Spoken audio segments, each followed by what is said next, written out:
All right, everybody, welcome to this episode of Sit Down with the Boss. We got some special guests on the couch today. The first time we had a multi-member on the couch. So would y'all give everybody y'all introduction one by one, give y'all name and let them know where you're from.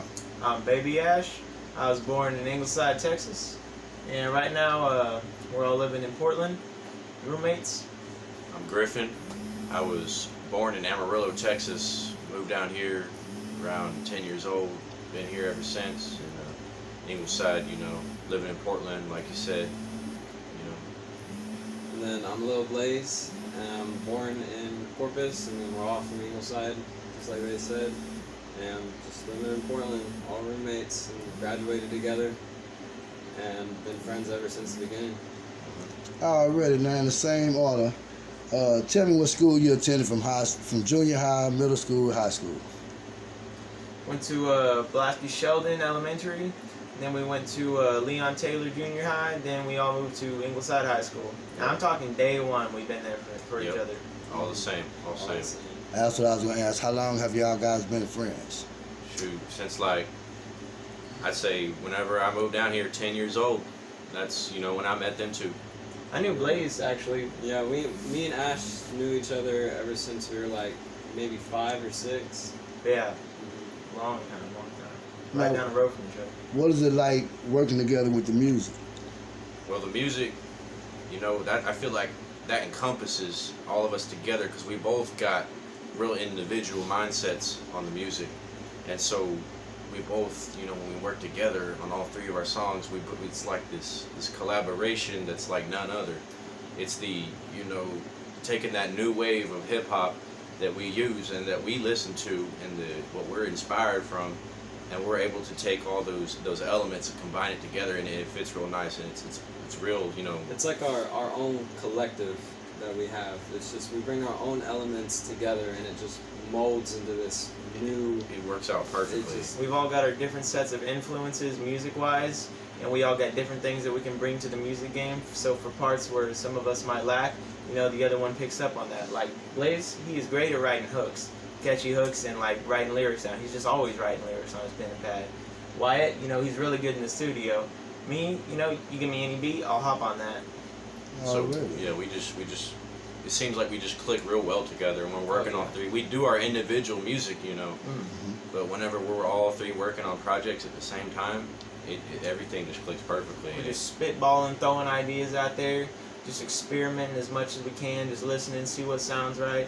And we'll be spending like 40 hours on one project just to get it to sound just right. Yeah, man, that's working professional right there. Now, from left to right, biggest influence when you started in music? Biggest influence when I started in music, I would have to say J. Cole. I love J. Cole's music. For Your Eyes Only, that was a really influential album to me. But also some more of the new wave hype stuff like NLE Choppa, Trippie Redd, Ian Dior, Lil Peep. Those have all been really big ones. I feel like for me personally, I feel like we all grew up, everybody grows up on Eminem. Just being able to see someone like him, from whenever he began to where he is now, becoming, and him, becoming an OG in himself. Oh, really? And there's a lot of influence from him, but in my style personally, I feel like I have, I really take interest in Post Malone. I like Joji. I like, Lil Peep, and like you were saying, Ian Dior, all those people in our style, I feel like that really encompasses me because I like to sing, I do that melodic rap. And so, putting in that time there, that really influences me there. And then for me, I idolize Peep. Peep was my high school music, and Ian Dior as well, just a Corpus legend, making it out of here in such a short amount of time as well.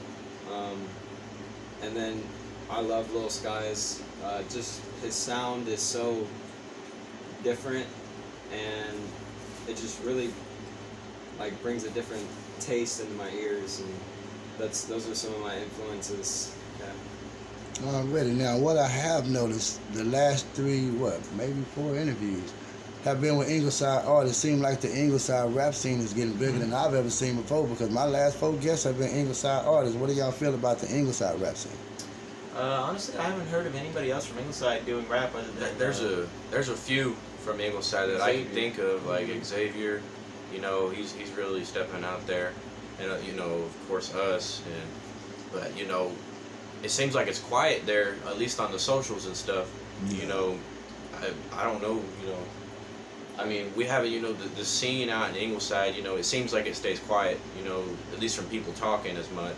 It's a small town. It's a small town. You know, you feel like it feels like it should be a lot of, you know, there should be traffic, you know, with people saying, you know, what's going on there. Yeah. But I mean, in all honesty, you know, I haven't heard too much about the people there. Maybe they're not getting out as much as we are. I mean, people know who we are for sure. That's for sure. But you know, I haven't heard much from others. Okay, now how do you boys, left to right, feel about Lil Farris, Corpus Artist of the Year? I feel like he is the king of Corpus, and he has just really inspired us. And I really see some great potential, like worldwide, for him. I think he is just going in phenomenal places, and the fact that he can just work all day long in the studio. Like, I saw him in the studio, he was doing his own stuff, and it was just phenomenal. I can see he's going big places. So, yeah. And the fact that he has been able to get on our songs with us, kind of mentor us, and just lead us in the right direction, you know, the things that he wished he had picked on in the beginning of his music career. Mm-hmm.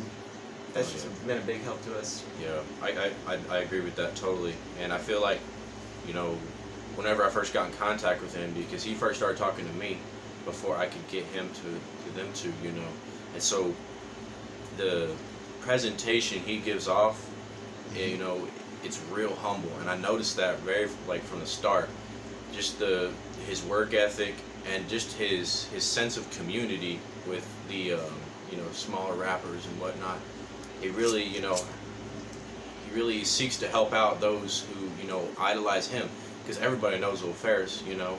Yeah. And so whenever he looked down on us, he heard our music and he heard our potential, and he fell in love with us too.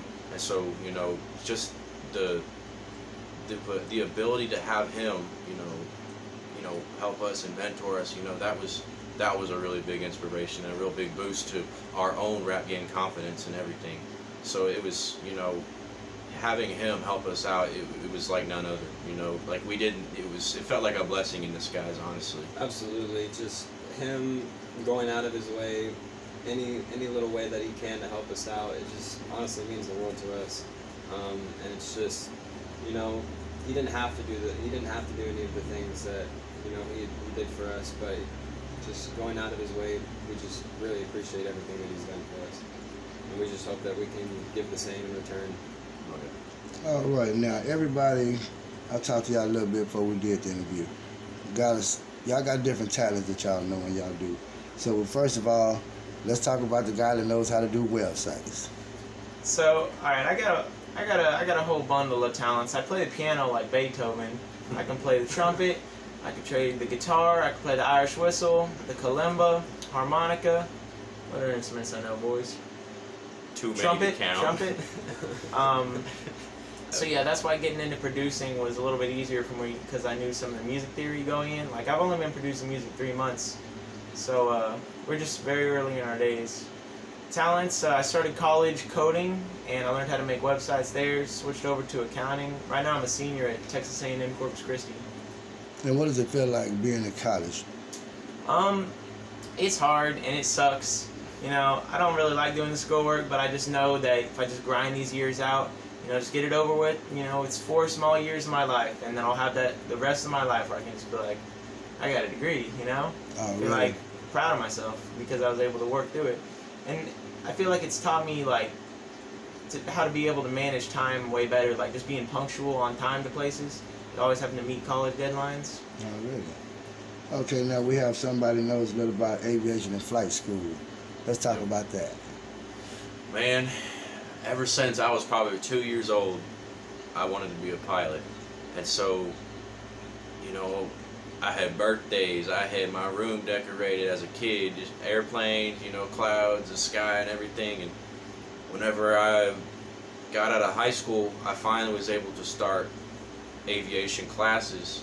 And I work at an airport for about 2 years during all that, so I know the whole airport game. I know, I managed that. I ran that airport, like it was my own.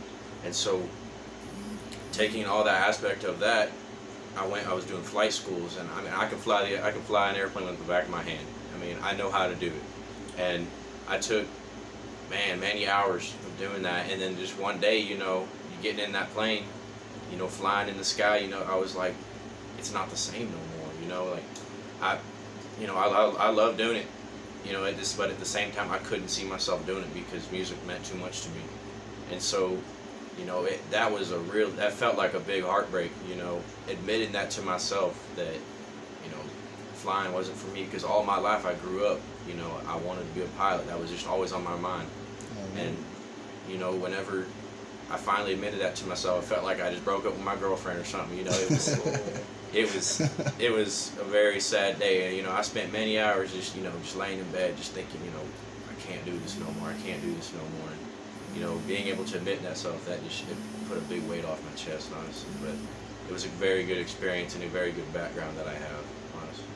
Already. Now, we have somebody here did one of the most decorated things you can do, and that's join our military. Tell us about the military life. So I joined the military right after high school.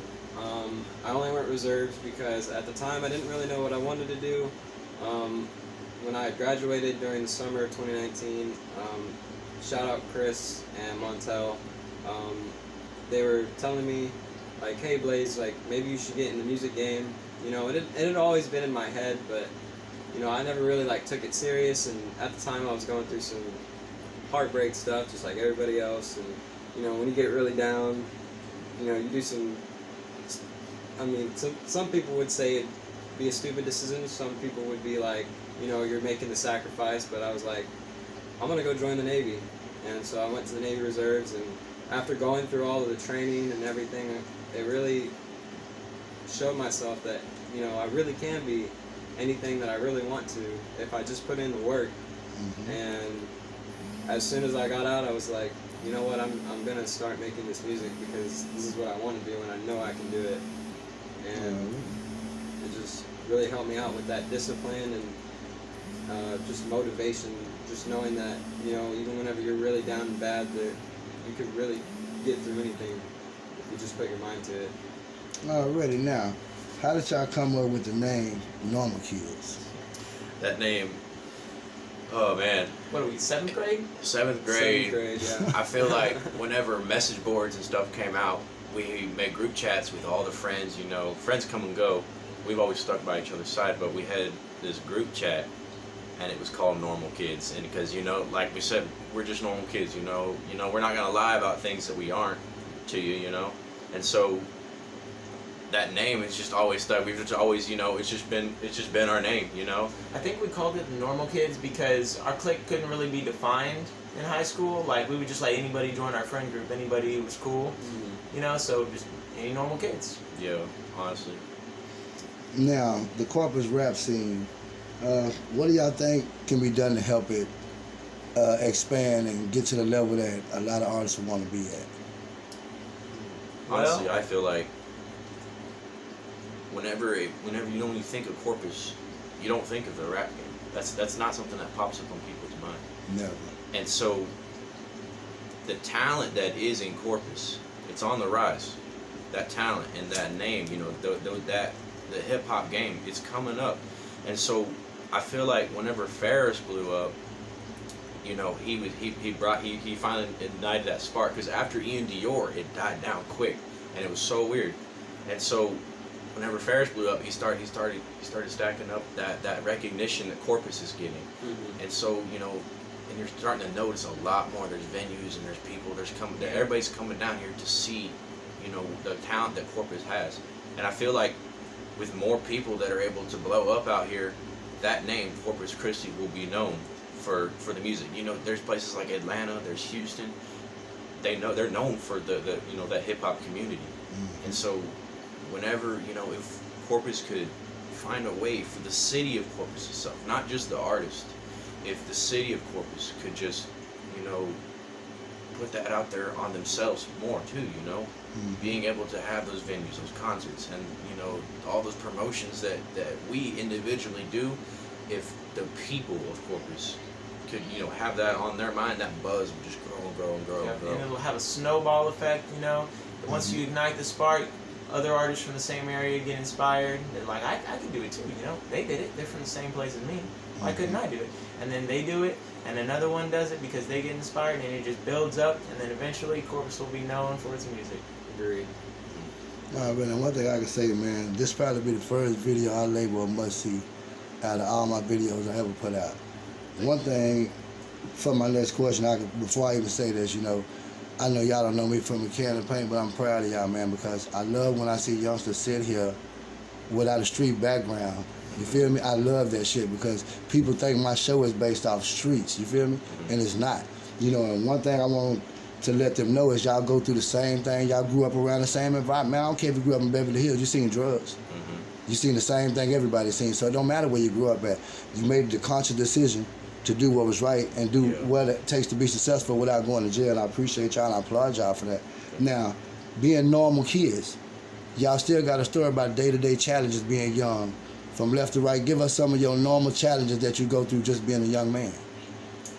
Well, we gotta pay the bills. We all live in an apartment together, so we all deliver pizza at Pizza Hut for our jobs, and we just pitch into a collective around the apartment. And basically, anytime we're not working, we're working on music. So, you know, we just want to try to make it to where you don't have to sell drugs, you don't have to trap in order to do this. We want to make people know that you can do it, just working a normal job, and you get friends who pitch into, and you can really make it work. Honestly, like, every human being, you know, we go through struggle. You know, we have problems. We have thoughts on our head, you know, they'll stay in your head for a long time. And, you know, I've seen things, you know, I have family members that have been in the drug game and everything, and I've seen what it does. And, you know, it's mentally scarring for me personally, you know. I've seen what it does to somebody. I've had family members, you know, OD on the spot, and I've seen things they're very emotional to me, honestly. And me being mentally aware of that, you know, just being able to see that, I can just close my eyes and I can just have those memories just relay to me, and that just makes me stay far away as I can from it. I've had trouble, you know, at least with my behavior, you know, being a teenager and everything. I've had trouble with my behavior before. You know, I've done things that I regret. Everybody does, you know. But honestly, you know, I have some scarring memories of my own past. You know, when I was real young, I had my biological dad. He was abusive mentally, physically, and emotionally. Like, you know, I've seen him beat my mom. You know, I've seen him run her over with the car and everything. Like, I have a past that, you know, that is haunting to me, and you know, just being able to express that a little bit through music, I feel like that's my way to put it out. I've put out some songs about him, and I've seen him, you know, react to it a little bit. I've seen him, you know, put it on his own playlist and whatnot, and it's hard for me to talk about, honestly. Like, you know, it's emotional. Just what I came from and the struggle of a life that I had in my past. And these two, you know, these are my brothers right here. You know, them being able to encourage and lift me up in any kind of my hard moments. I've had money problems. You know, I've had, you know, times of just stressing out and, you know, being depressed a little bit about things that have happened in my life. And, you know, having, you know, people that I consider brothers next to me, sitting right here next to me, that's something that, you know, you can't ever take for granted, because there's things that every human being goes through, and if you don't have no support from nobody, you ain't gonna make it mentally. And like for me, my grandma's been going through some crazy strokes lately. Like, it was just overnight ever since I left for the Navy back in 2019, because I was only gone for like 6 months during all the training, and you know, just it was like an instant, man. Her whole demeanor changed. She's just horrible right now, and my grandpa can't even walk, and it's just money, you know, getting the help that they need right now, it's just hard to talk about that as well. Just knowing that, you know, and am I gonna get to the point where I'm gonna have enough money to be able to help them out, or are they gonna, you know? But and just like with my real dad, I never really knew my real dad that much. You know, my mom's been there for me and the whole way, and then my stepdad, he's my father figure, and he's always told me, you know, you have to make it somewhere in life. You have to be who you want to be. And you know, he was in a band when he was young, and whenever I told him, you know, that we had made it on the radio, his eyes just lit up. You know, he was like, "Wow, he's really doing what I wanted to do," and it's just astounding to me at times, you know. No, really. Now, with all that's going on around y'all, with all the problems that we just heard y'all talk about, how do y'all stay focused? And it seems like every time y'all out there, like when I seen y'all, man, y'all vibe is good. Y'all always smiling. How do y'all stay focused and keep it pushing? We just always look for the next step. You know, why look behind you and toil on past things that have already happened? Because, you know, they've already happened. There's nothing you can do about it except look for the next step forward. And the only way that we're going to make it is if we put in more work than everybody else around us. And like I said, there's, you know, you can't change the past. You know, what's done is done, and being able to get off of the past and take that next step forward, that's what really matters. Because, you know, you're not going to be able to change what happened to you, or what, you know, happened to your family or your friends. So being able to lift somebody up and say, take that next step towards that recovery, that's, you know, that's honestly how you able to, you know, put that smile on in the morning. You know, just take care of yourself.